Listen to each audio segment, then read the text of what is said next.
Marathon is different.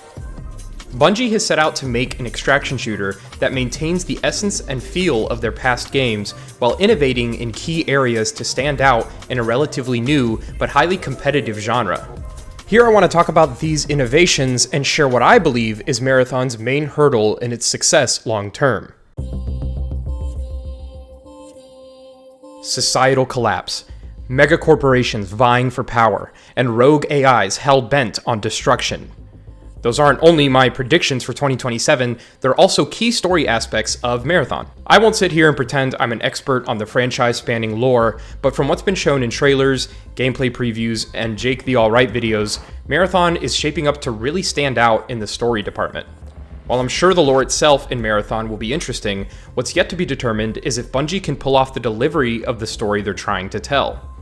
The original games relied heavily on terminal entries to tell their stories, and while that's great for the extraction genre, I think it's safe to say that modern gamers expect a bit more than journal entries to keep them fully engaged. The glimpses of cutscenes we've been shown, and Bungie's reveal of the star-studded list of voice actors they've gathered for Marathon gives me hope, and is by default a much better approach than Arc Raiders' AI-generated voice lines. Not that that was a high bar. Like many, I was pretty bummed when Bungie revealed, or maybe it leaked, that Marathon would have an integral hero shooter element. It's a saturated market, and one that is hard to see working in this genre specifically. However, in actuality, it's much more of a personality-devoid class system like you'd see in Battlefield, for example. Marathon will launch with 7 classes, or runner shells, each sporting its own unique set of abilities. But as it currently stands, I think it's pretty unique how these runners interact with both each other and the game's systems at large. The runners each fit into a clearly defined archetype. Destroyer is the frontline, high-mobility tank, while Assassin uses smoke and invisibility to stealth around the map. A class focused on invisibility, of course, sounds like a bit of a nightmare in a game where dying can lose you so much, but that's where Recon comes in. Their abilities allow them to ping enemies through walls, send drones to spot enemies in cover or invis, and breaking enemy shields as Recon will leave a trail of footsteps behind the enemy to more easily hunt them down.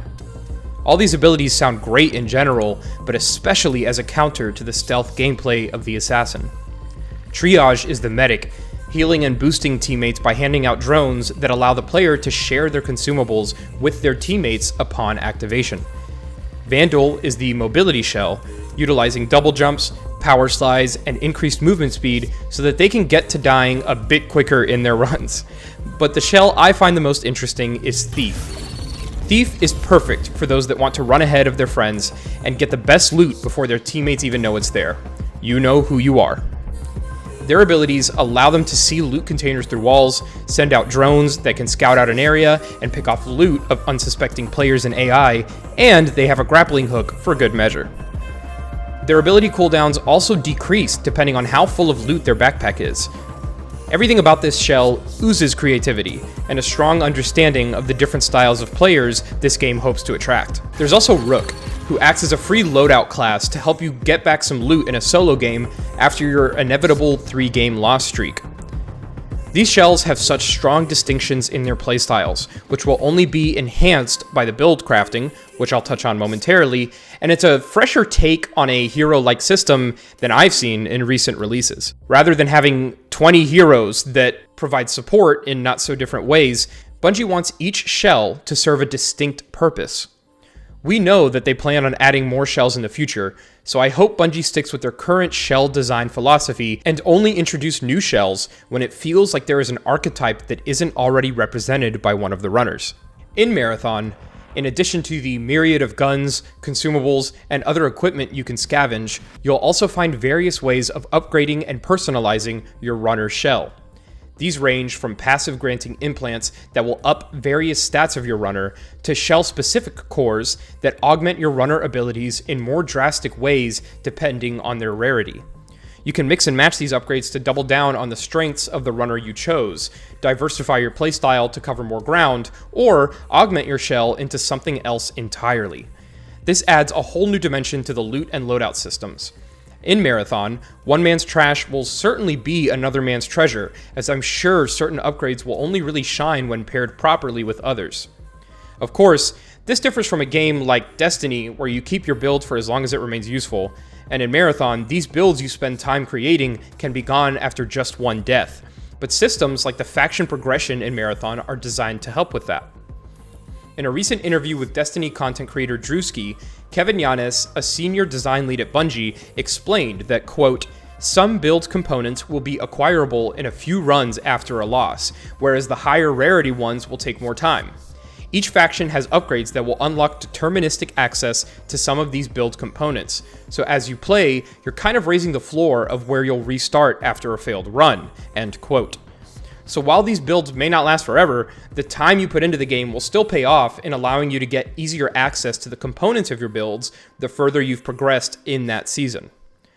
Only time will tell if this system pans out the way they want it to, but it gives me hope that Bungie is taking the right lessons from games like Destiny when trying to put their own spin on a genre with such daunting competition.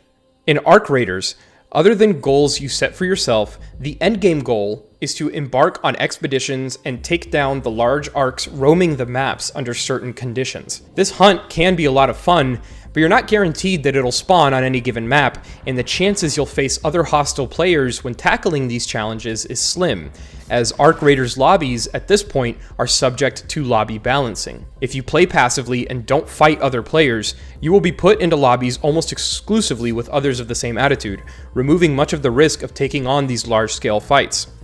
When the game launched, they were enough of a challenge on their own, but with the know-how and loot stockpiles of the average player at this point, it isn't too difficult to take one down.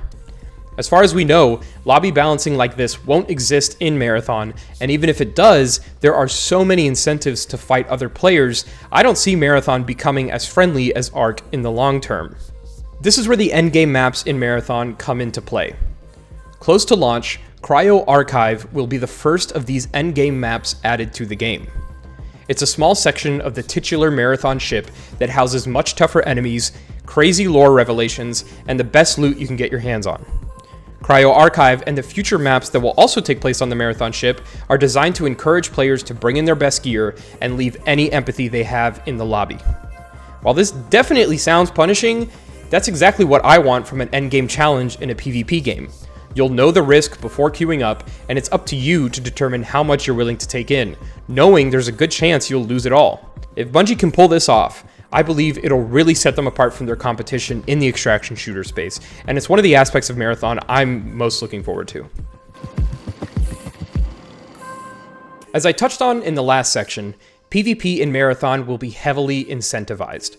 There's an entire faction that rewards you for taking out other players, and the apparent lack of Arc Raiders style lobby balancing means that PvP will likely be the norm in Marathon. To me, this sounds great. One of the main reasons I bounced off of Arc Raiders was the deflated promise of not knowing whether or not the next person you see is a friend or a foe.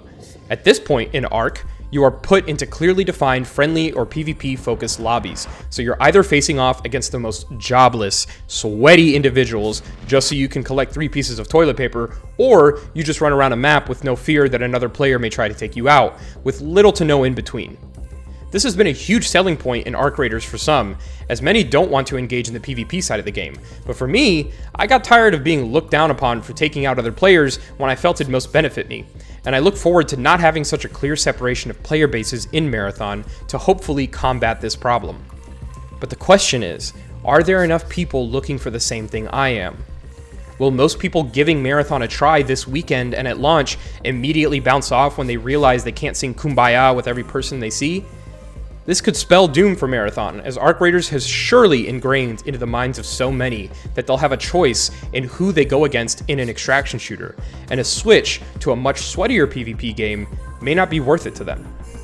Only time will tell, but I just hope Marathon is able to deliver on the hype that Bungie has been working so hard to curate over the past few months. I think all these points aside, if the game is fun to play, then people will show up to play it. Let's just hope they stick the landing. Thank you so much if you made it this far, and please check out twitch.tv/SavePointTTV. We're going to be streaming the Marathon Server Slam this weekend, as well as a Resident Evil 9 launch group stream. It's exciting. Once again, thanks for watching. Please like and subscribe.